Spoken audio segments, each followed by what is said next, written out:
Kemudian pada siang hari ini juga hadir 2 orang dari Rusia dan juga dari Ceko.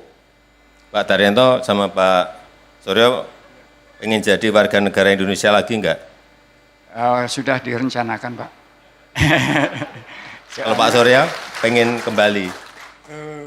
Presiden Jokowi bertolak ke Provinsi Aceh untuk melakukan kunjungan kerja pada Selasa 27 Juni 2023. Melalui pangkalan TNI Angkatan Udara Halim Perdana Kusuma Jakarta, Presiden bersama rombongan terbatas lepas landas menggunakan pesawat kepresidenan Indonesia One sekitar pukul 06.40 waktu Indonesia Barat.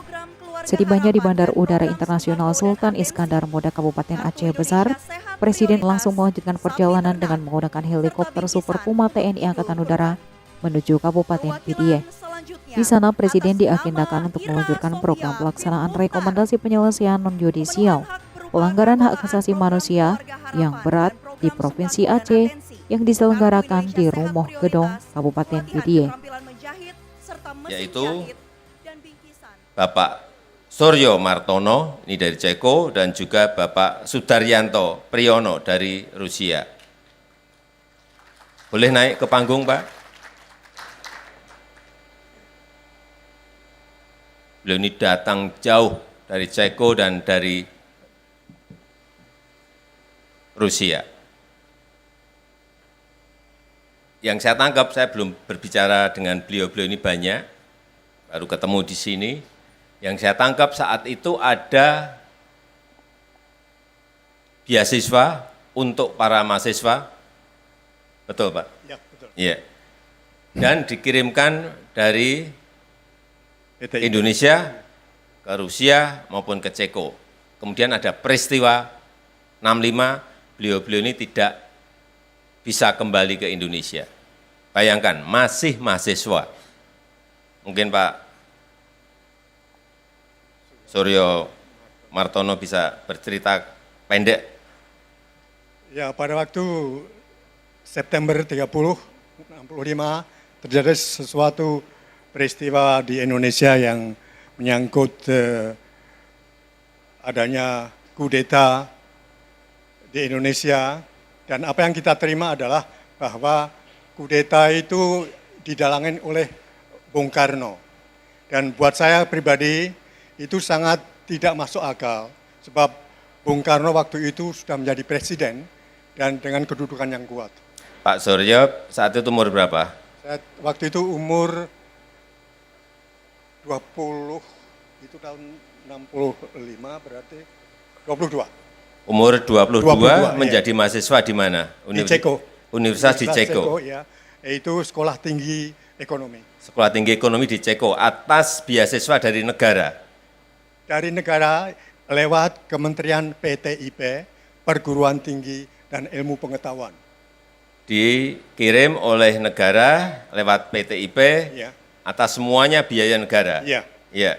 Dengan perjanjian bahwa nanti setelah kita lulus harus bekerja buat untuk negara paling tidak selama 3 tahun. Oh, maka ikatan dinas Iya. harus bekerja untuk negara Iya. selama 3 tahun. Iya, iya. Tetapi karena peristiwa 65 Bapak tidak bisa kembali. Tidak bisa. Iya, tidak bisa kembali. Tidak bisa kembali atau takut kembali?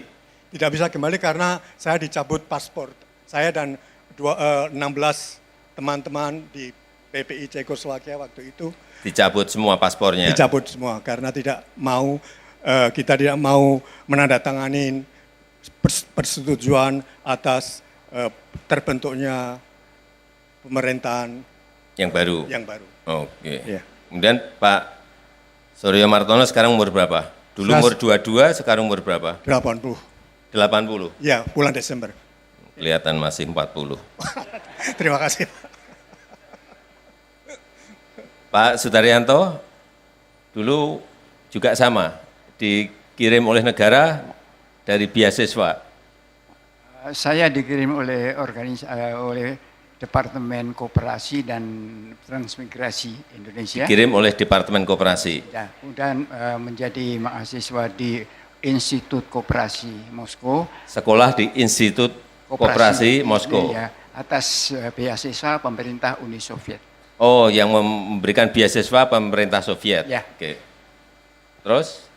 Terus setelah terjadi peristiwa 65, karena saya tidak memenuhi syarat screening, pada itu dilakukan karena di sana ada poin bahwa harus mengutuk Bung Karno.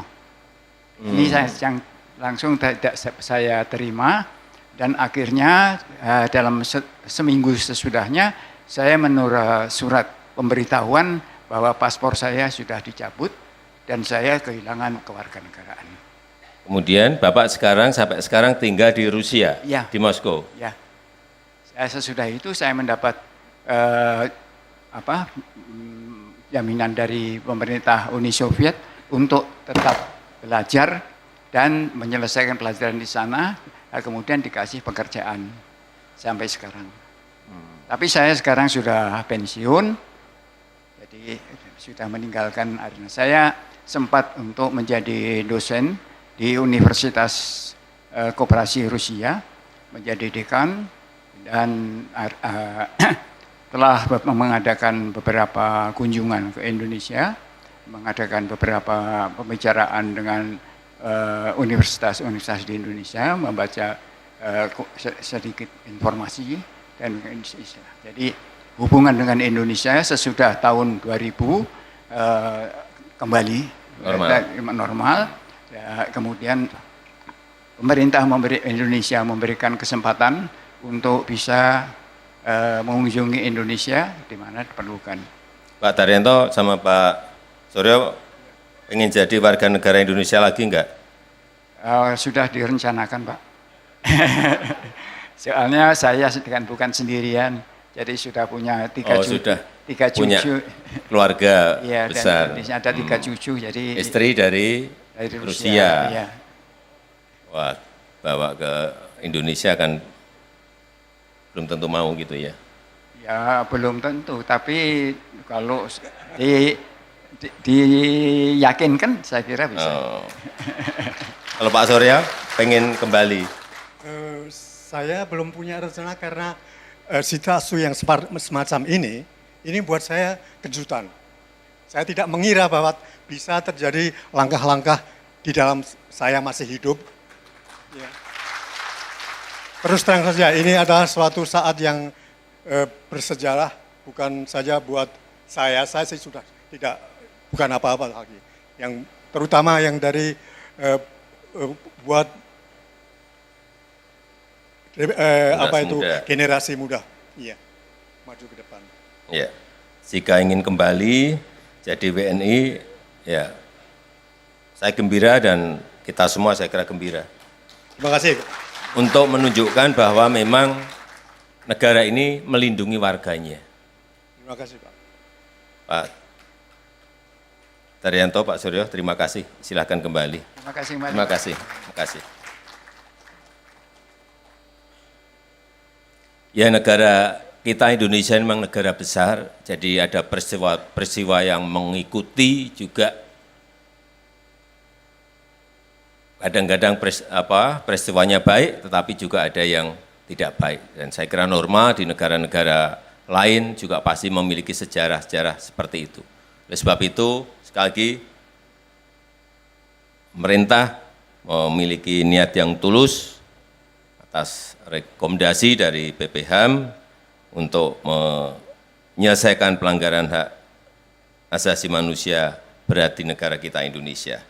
Dan kepada para korban atau ahli waris korban, saya mengucapkan terima kasih atas kebesaran hati Bapak, Ibu, dan saudara-saudara sekalian untuk menerima proses ini setelah melalui penantian yang sangat panjang. Saya yakin tidak ada proses yang sia-sia. Semoga awal dari proses yang baik ini menjadi pembuka jalan bagi upaya-upaya untuk menyembuhkan luka-luka yang ada.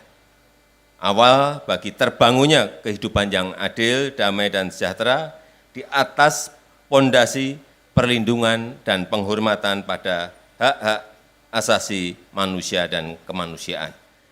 Pada siang hari, Presiden dijadwalkan kembali menuju Bandar Udara Internasional Sultan Iskandar Muda untuk selanjutnya lepas landas kembali ke Jakarta. Turut mendampingi Presiden dalam penerbangan menuju Provinsi Aceh yakni Menteri Sekretaris Negara Pratikno, Kepala Staf Kepresidenan Muldoko, Deputi Bidang Protokol Pers dan Media P. Mahmudin, Sekretaris Militer Presiden Laksda TNI Hersan, dan Komandan Pas Pampres Majen TNI Rafael Granada Pai.